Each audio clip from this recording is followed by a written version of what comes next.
जो इस वीडियो में पूरी कॉलोनी को जन्म देगी और उन्हें असल दुनिया की घटनाओं के मेरे सिमुलेशन के हिसाब से टेस्ट किया जाएगा। लेकिन फिलहाल वो अकेली है और उसे अपने एग्स की देखभाल तब तक करनी है जब तक वो वर्कर चींटियों में नहीं बदल जाते। और शुक्र है कि ऐसा होने में ज्यादा समय नहीं लगा। पहली वर्कर चींटी पैदा हुई। अब देखिए, ये ट्रैप जॉ आंट्स है, चींटियों की ऐसी प्रजाति जिसके पास अपने शिकार को आधे में काटने के लिए बड़े जबड़े होते हैं, लेकिन वो आम चींटियों की तुलना में बहुत बड़ी भी होती हैं। और वर्कर आंट्स लगभग क्वीन जितनी ही होती है। और चींटियों की दुनिया में वर्करों का सिर्फ एक ही मकसद होता है, क्वीन यानी रानी की सेवा करना। वर्कर क्वीन के लिए सब कुछ करते हैं, जिसमें उनकी सफाई करना, दूसरे अंडों की देखभाल करना भी शामिल है। लेकिन मैं अपनी कॉलोनी को और तेजी से बढ़ाना चाहता हूँ और आप उन्हें खाना खिलाकर ऐसा कर सकते हैं। और चूंकि ये सिर्फ 2 चींटियों के साथ है, तो चलिए शहद की एक बूंद से शुरू करते हैं। उम्मीद है उन्हें ये पसंद आएगा। तो मैंने चींटियों के खाने के लिए ट्यूब में शहद की एक बूंद डाल दी और लगभग तुरंत ही वर्कर उस अनजान चीज को देखने के लिए ऊपर गई। उसने एक सेकंड के लिए उसके आसपास सूंघा, लेकिन फिर क्वीन के पास वापस गई और फाइंडिंग्स बताई।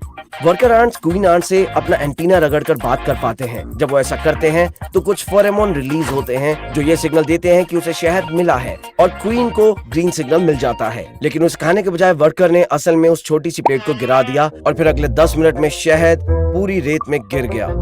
हाँ, उसने असल में उसे खाने की कोशिश भी नहीं की। आप देखिए कि चींटी ने ऐसा किसी वजह से किया था। जब कॉलोनी इतनी छोटी होती है तो क्वीन अपने शरीर के टिश्यूज को उनके मुंह में उगलकर वर्कर्स को खिलाती है। इसका मतलब है कि कॉलोनी के पास अभी के लिए काफी खाना था। मुझे तब तक इंतजार करना था जब तक और चींटियां अंडों से बाहर नहीं निकल जाती, और मैंने बिल्कुल वही किया। अब कॉलोनी में 4 वर्कर आंट्स थी और उनके रोल्स अब और भी क्लियर हो रहे थे। उनमें से 2 क्वीन के पास रहकर उसकी सेफ्टी इंश्योर करती थी, जबकि बाकी 2 अंडों की देखभाल और प्रवेश द्वार की रखवाली करते थे। अब ये एक ऐसी कॉलोनी है जो मेरे खाने को स्वीकार करेगी, और इस बार मैं सिर्फ उन्हें शहद नहीं दूंगा, मैं उन्हें दूंगा एक जीवित शिकार। Everyone say welcome to flightless fruit flies। सच कहूँ तो ये दुनिया का सबसे डिप्रेसिंग एनिमल है। ये ना केवल बेहद छोटी होती हैं, बल्कि एक ऐसी मक्खी है जो उड़ ही नहीं सकती। अरे यार, मक्खी का काम क्या होता है? उड़ना ही तो होता है ना। ऑलराइट, ये बहुत ही सिंपल प्रोसेस है। सबसे पहले मैंने एक ट्यूब ली, उसमें मैंने फ्लाइटलेस फ्रूट फ्लाई को डाला और मैं बस इस चींटियों वाली ट्यूब के पास रख दूंगा और फिर सावधानी से इस कॉटन बॉल को निकालूंगा और बस मक्खी अब अंदर चली जाएगी। उम्मीद है कि ये शहद से बेहतर होगा। और दोस्तों, तुरंत ही ये मक्खी उस चींटियों वाली ट्यूब में घुस गई और फिर मैंने उसको ऊपर से बंद कर दिया। अब ये मक्खी इतनी छोटी थी कि चींटियों का इस पर ध्यान ही नहीं गया, लेकिन जल्द ही पहली वर्कर आंट ने उसे देख लिया। चींटी ने अपना जबड़ा खोला और मक्खी पर झपट पड़ी, लेकिन निशाना चूक गया। जल्दी दूसरी वर्कर आंट ने भी अपना ध्यान उस पर डाला और देखते ही देखते सभी चींटियों की नजर उस मक्खी पर पड़ गई। लकीली 1 मिनट के बाद एक वर्कर आंट ने निशाना साधा और काम तमाम। पलक झपकते ही बेचारी मक्खी की जान चली गई। मक्खी को धीरे धीरे नली के पिछले हिस्से में ले जाया गया ताकि उसे बाद में खाने की तरह यूज किया जा सके। अब यहाँ पर काफी भीड़ होने लगी है। 3 और वर्कर आंट्स आ गई हैं और एक और निकलने वाली है। हालांकि ये मेरी कॉलोनी के लिए अच्छा नहीं है। जैसा कि आप देख सकते हैं कि ट्यूब बहुत क्रैम्प्ड हो रही है, लेकिन कुछ चींटियां चल भी नहीं पा रही हैं, इसलिए मुझे इन चींटियों को एक नए घर में ले जाना होगा और मेरे पास उसका आइडिया है। लेकिन टेरा ग्रीन चैनल पर हम ऑनलाइन जाकर चींटियों का नेस्ट नहीं लेने वाले, बिल्कुल भी नहीं। इसके बजाय मैंने एक ईंट निकाली और मैं इसे ही चींटियों का घोंसला बनाने जा रहा हूँ। जी हाँ, मैं मजाक नहीं कर रहा हूँ। मैंने बस एक हथौड़ा और छेनी का इस्तेमाल किया और ईंट पर एक छोटा सा घोंसला। Congrats mini. थैंक्स। बड़ी बोनस की बधाई मिनी।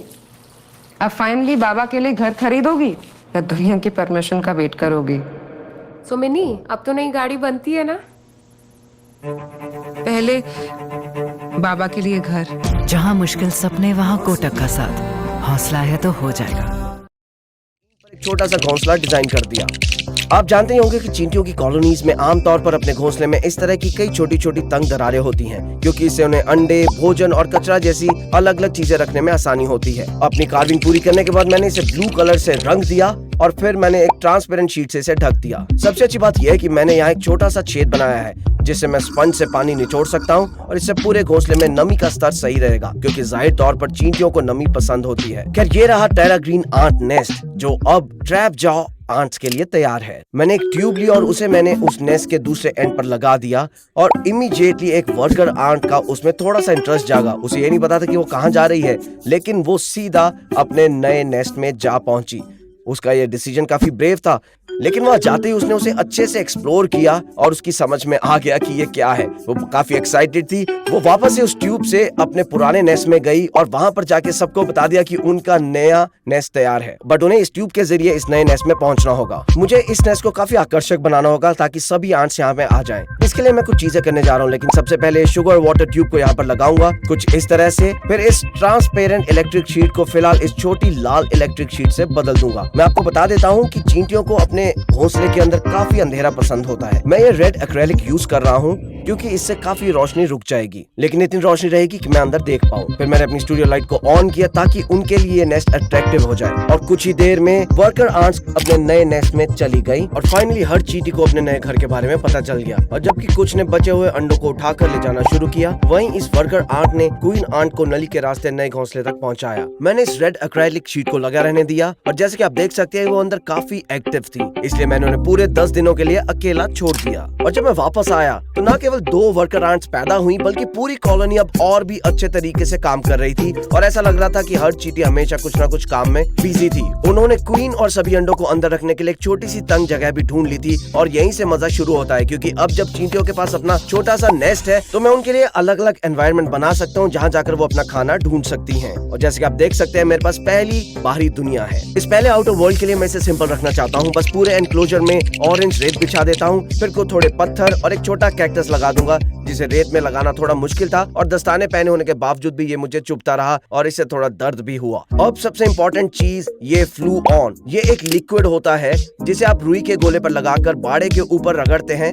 ये पदार्थ कांच पर सूख जाता है और बाड़े के ऊपरी हिस्से को इतना चिकना बना देता है कि चींटियां किसी भी हालत में भाग नहीं सकती। डेजर्ट एनक्लोजर पूरा होने के बाद मैंने एक ट्यूब लगा दी ताकि चींटियां उसमें जा सकें, और जल्दी मैंने एक वर्कर एंट को नली से बाहर आते देखा और नेचुरली वो रेगिस्तानी बाहरी दुनिया की ओर चली गई और उसके चारों ओर खोजबीन शुरू कर दी। अब इस बाहरी दुनिया को बनाने का मेरा कारण यह है कि मैं ये इन बड़े जबड़ों को टेस्ट करना चाहता हूँ कि क्या वो अपने से बड़े शिकार को मार गिरा सकती हैं। इसलिए मैं बिल्कुल भी टाइम वेस्ट नहीं करूंगा और मैं डाल रहा हूँ अंदर एक क्रिकेट को। और बहुत ही जल्द एक क्रिकेट का सामना हुआ चींटी से। दरअसल जाल वाले जबड़े वाली चींटियों के जबड़ों के अंदर छोटे छोटे बाल होते हैं। चींटी ने क्रिकेट पर हमला किया और अपने जबड़े चलाए, लेकिन निशाना चूक गया। उसने कई बार फिर से कोशिश की, लेकिन हर बार उसका निशाना चूकता ही रहा। दरअसल इसमें इतना टाइम लग गया कि क्रिकेट उस ट्यूब के जरिए उस घोंसले में पहुंच गया जहां पर बाकी सारी चींटियां थी। शायद ये इसकी बहुत बड़ी गलती होगी। अब बात सिर्फ खाने की नहीं थी, कॉलोनी को इस क्रिकेट को मारना होगा ताकि क्वीन को कोई नुकसान न पहुंचा सके। क्रिकेट अपनी जान बचाने के लिए भाग रहा था और लगभग सभी आंट चींटियां उस पर